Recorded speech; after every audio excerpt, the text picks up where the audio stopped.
working to connect a region of over 600 million bridges between our lands.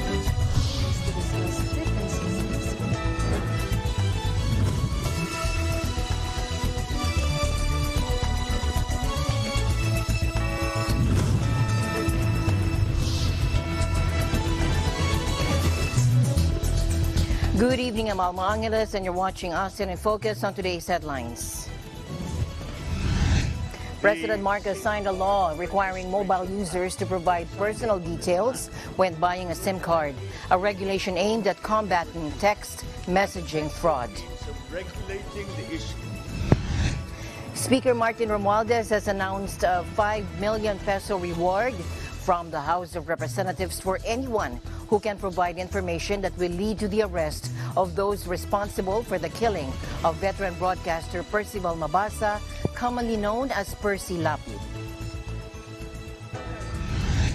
A prominent Cambodian Australian opposition politician is convicted of defamation for criticizing the country's June local elections, which strongman Hun Sen's party won a landslide victory.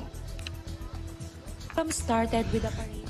And we are celebrating the 76th anniversary of the establishment of diplomatic relations between the Philippines and Australia.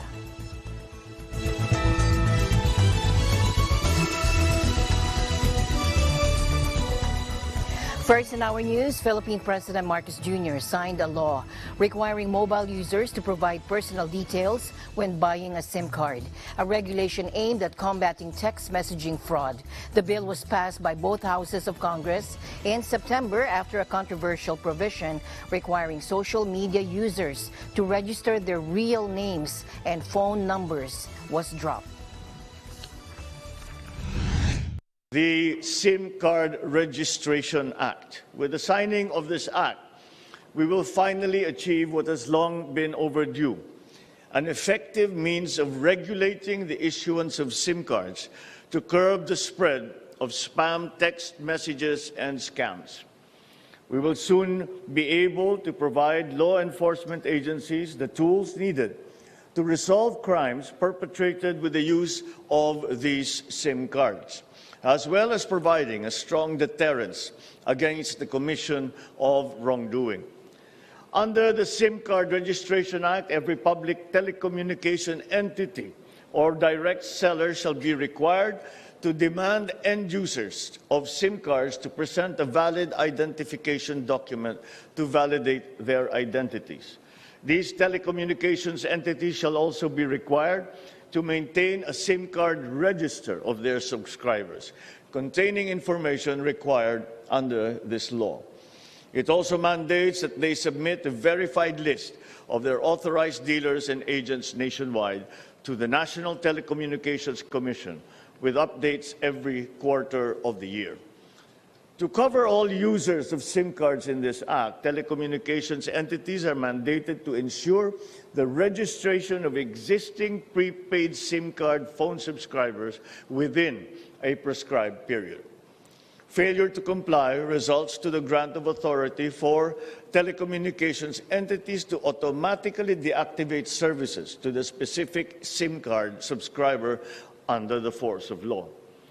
The use of false or fictitious information, the use of fictitious identities, the use of fraudulent documents or identifications to register a SIM card shall also be dealt with by appropriate penalties. Filipinos rank among the world's heaviest users of social media. Many mobile phone users in the country use prepaid SIM cards that they buy over the counter without giving their names and addresses to providers. Under the new law, they will have to show photo identification and complete a registration form with their personal details, which will be kept by the mobile service provider.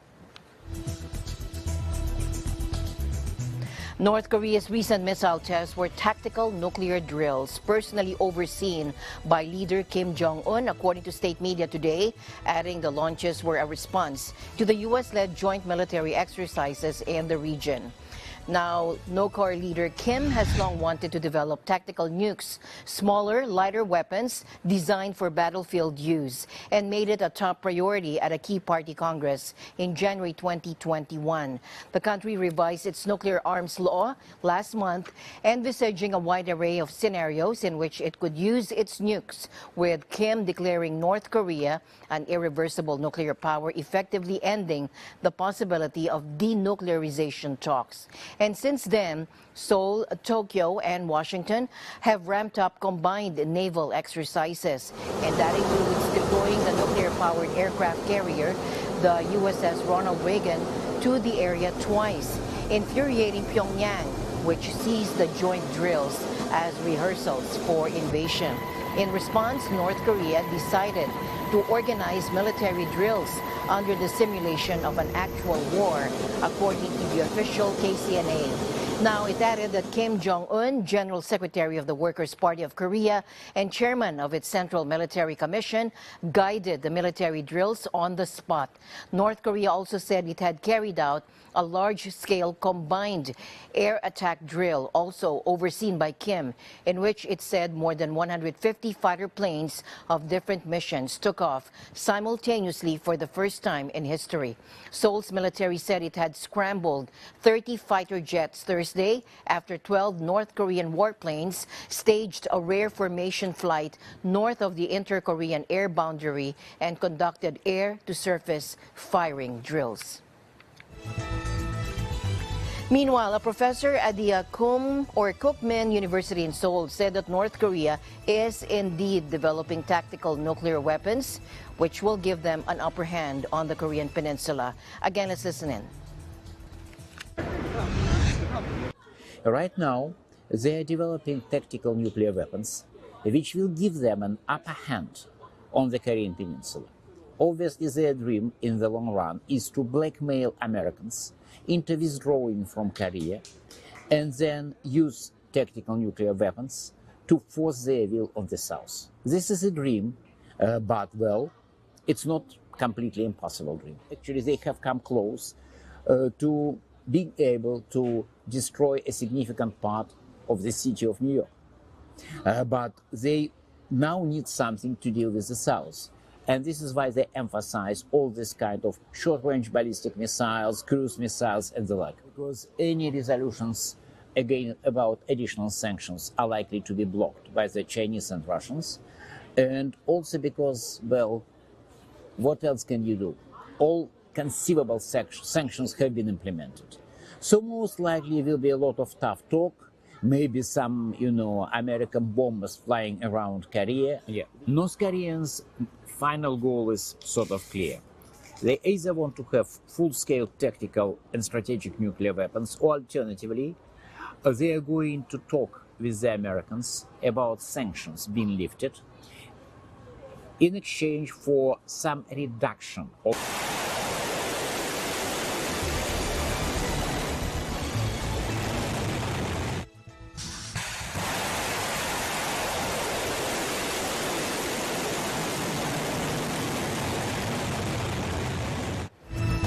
Meanwhile, Thailand's king and queen have met with grieving relatives at a hospital to extend their moral support to the injured and the families of people, including children murdered by a sacked policeman who rampaged through a nursery armed with a gun and knife. The Crystal Mapa reports from the scene. Thailand's king and queen visited a hospital, treating those wounded in a gun and knife rampage by a sacked policeman that left 38 people dead, ending a day of grief and mourning by relatives. The king met survivors and relatives at a hospital in northeastern Nong Bua Lampu province late on Friday. To recall, the attacker forced his way into the child care center at about 12:30 p.m. on Thursday to begin his murderous spree, opening fire with his own legally owned 9mm pistol and slashing with a knife.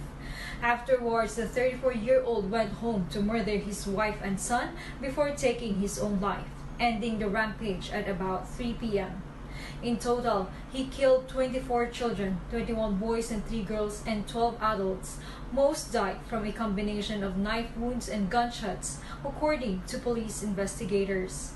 PM Prayut Chan-o-cha has ordered a swift probe into the massacre, and it has emerged that Panya, the gunman, was sacked from the police for drug abuse.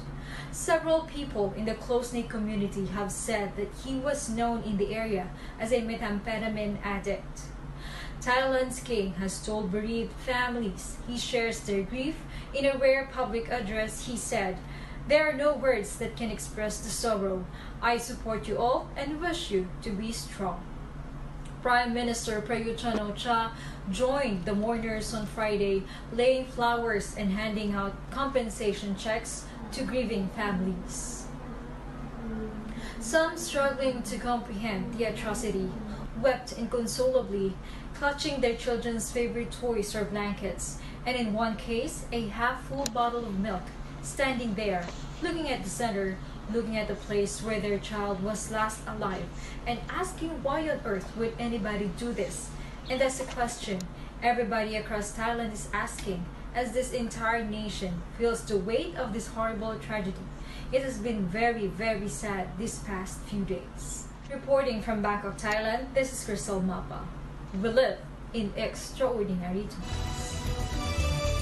Thank you, Crystal. Meanwhile, 3-year-old Nan Patat Song Serm, known by his nickname Stamp, a happy, smiling boy, was one of 24 children murdered on Thursday in a gun and knife attack by a former policeman in the quiet rural village. Now, his parents and their family are left to mourn in a house filled with memories of their little boy. Let's take a look. แม่ก็พาไปเที่ยวทะเลค่ะที่ไหนที่ชลบุรีที่ระยองแล้วน้องเขาชอบทะเลชอบค่ะก็น้องก็พูดตลอดเวลาโทรไปบอกแม่คิดหรอกแถมอยากไปเที่ยวทะเลอยากมาหาแม่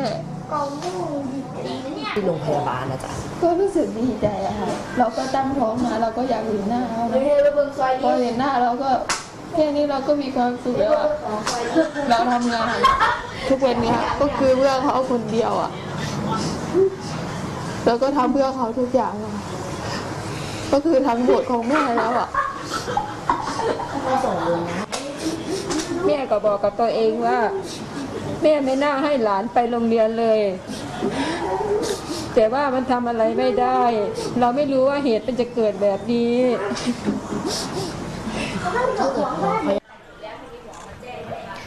Stamp, who already resembled his father, got his nickname after his mother's love for collecting the local convenience store's brightly colored postage papers.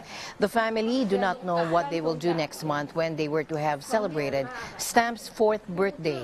Stamp, the father said, had his heart set on a pork barbecue party with friends and family. And his father, Sataporn, promised him that he would make this happen. But the father said, now I cannot believe that was the last time I would speak to him. In tonight's other news, Speaker Martin Romualdez has announced a $5 million reward, or 5 million peso reward rather, from the House of Representatives for anyone who can provide information that will lead to the arrest of those responsible for the killing of veteran broadcaster Percival Mabasa, commonly known as Percy Lapid. He said, we in the House view with concern the killing of Percy Mabasa. The perpetrators and the masterminds behind this dastardly act must be brought to justice at all costs, Romualdez said in a statement Sunday evening. He also said the bounty will come from the personal contributions of House members who were appalled by the killing. He said violence has no place in a civilized society like ours, noting the continued violence against the media, who he said were just exercising their profession. Lapid was gunned down by 2 still unidentified suspects at the gate of a subdivision on Arias Street, Barangay Talon 2 in Las Piñas City on October 3. President Bongbong Marcos Jr. has ordered authorities to investigate Lapid's killing. A prominent Cambodian-Australian opposition politician is convicted of defamation for criticizing the country's June local elections, which strongman Han Sen's party won a landslide victory. Take a look.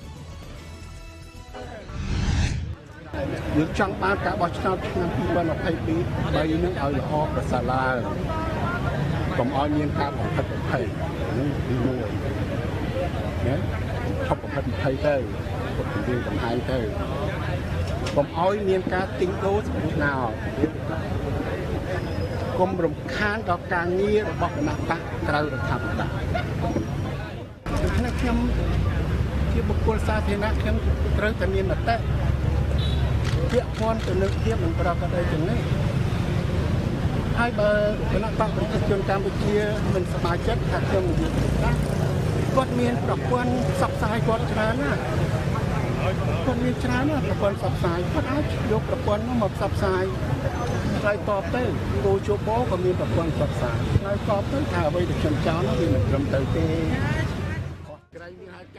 Son Chai, deputy leader of the Candlelight Party, alleged the National Election Committee was biased in favor of the ruling Cambodian People's Party. He also claimed there were instances of vote buying and voter intimidation. Both organizations denied the allegations and filed separate defamation cases against Son Chai, a longtime ally of exiled opposition figurehead Sam Rainsy.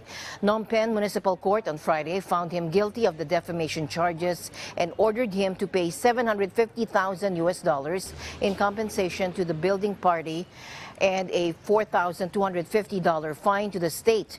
Government critics say the convictions is an attempt to discredit Son Chai ahead of national elections next year. Son Chai's lawyer, Chung Chunei, told reporters he would appeal. One of the world's longest-serving leaders, Prime Minister Hun Sen, has ruled Cambodia for more than 37 years and has vowed to run for office again next year. The Philippines and the United States will have 496 defense and security engagements in 2023 as the world's coronavirus situation continues to improve. For year 2023, 496 or 274 MDB or Mutual Defense Board and 222 SEB or Security Engagement Board. Armed Forces of the Philippines Chief of Staff Lieutenant General Bartolome Vicente Bacaro said in a message to reporters on Sunday, "This is bigger than this year's 461 defense and security engagements, which can be broken down into 214 MDB and 247 SEB. Bacaro said the 461 engagements posted for this year is also significantly higher than the 200 or the 353 in 2021, which can be broken down into 197 MBD and 156 SEB. The AFP chief attributed the relatively low number of U.S. military engagements in 2021 due to the height of the pandemic.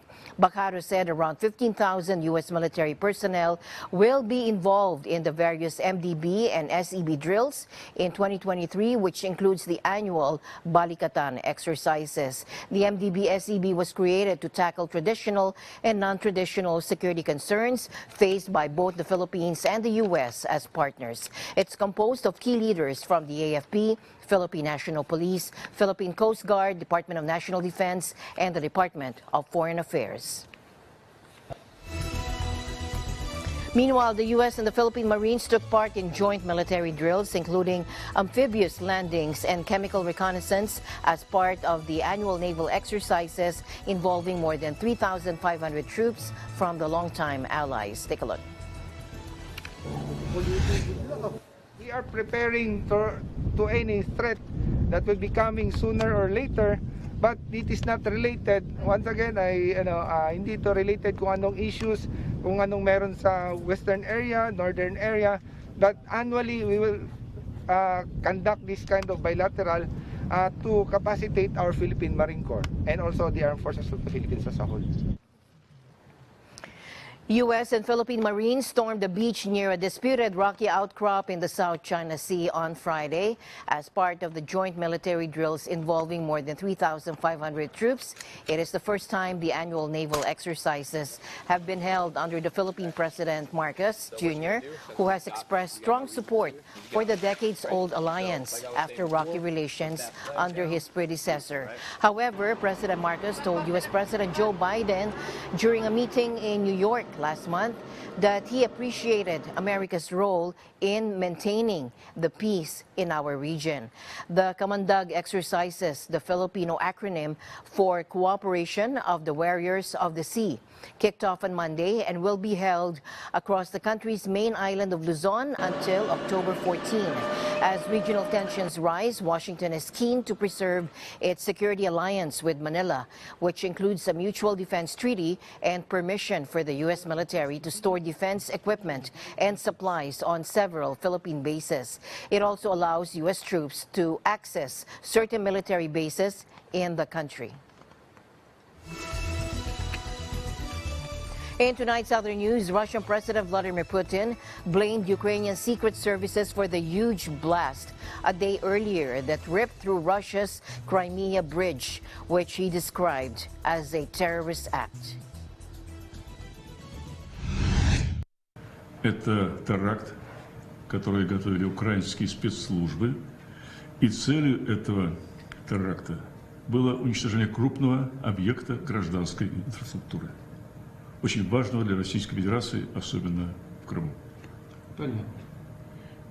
Сомнений нет, это теракт, направленный на разрушение критически важной гражданской инфраструктуры Российской Федерации. Совершенно верно. И авторы, исполнители, заказчики спецслужбы Украины. Ukraine has not claimed responsibility for this explosion. The truck traveled through Bulgaria, Georgia, Armenia, the Russian region of North Ossetia, then Krasnodar before arriving on the bridge. The bridge is logistically crucial for Moscow, a vital transport link for moving military equipment to Russian soldiers fighting in Ukraine. It's also hugely symbolic. As you can see here, President Putin personally inaugurated the structure in 2018, even driving a truck across it, and Moscow had maintained the link was safe despite the fighting. The bridge bombing is just the latest in a series of setbacks for Russia. Ukraine's latest offensive has regained thousands of kilometers of territory back from Russia. It's clear the Russian military has its back against the wall, and that's why some say the threats from President Putin to use nuclear force at this particular moment are so serious.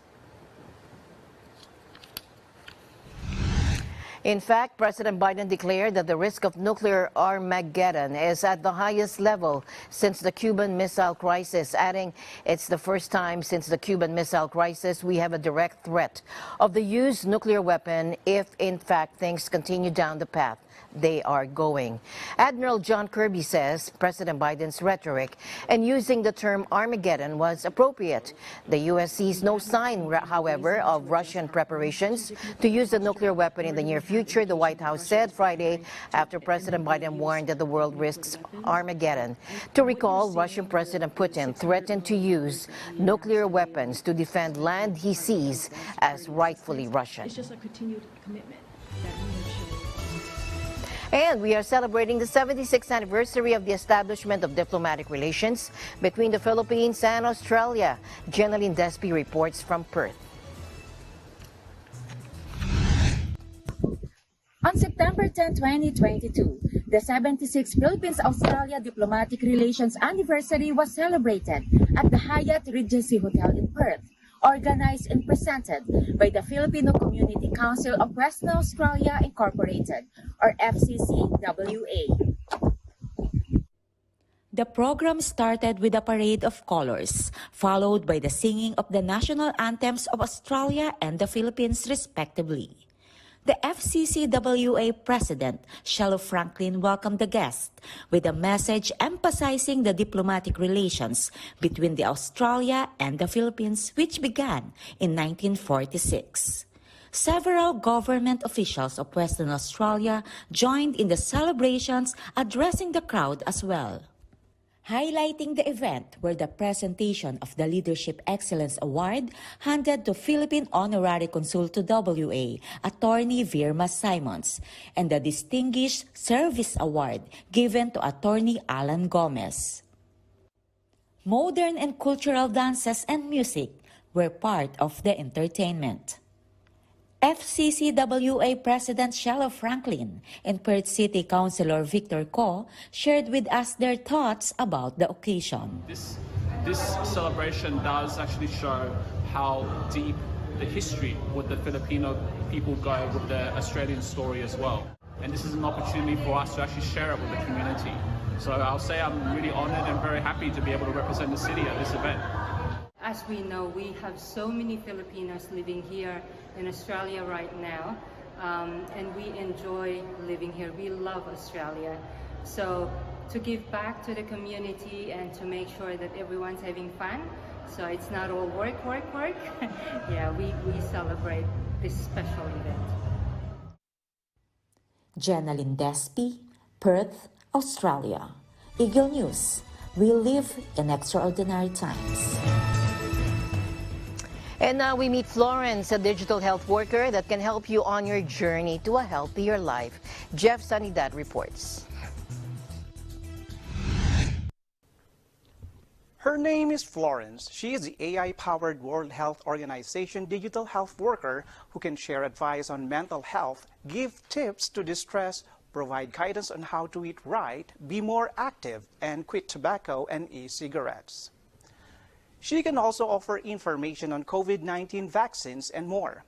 World Health Organization Florence has helped fight misinformation around COVID-19 since the beginning of the pandemic.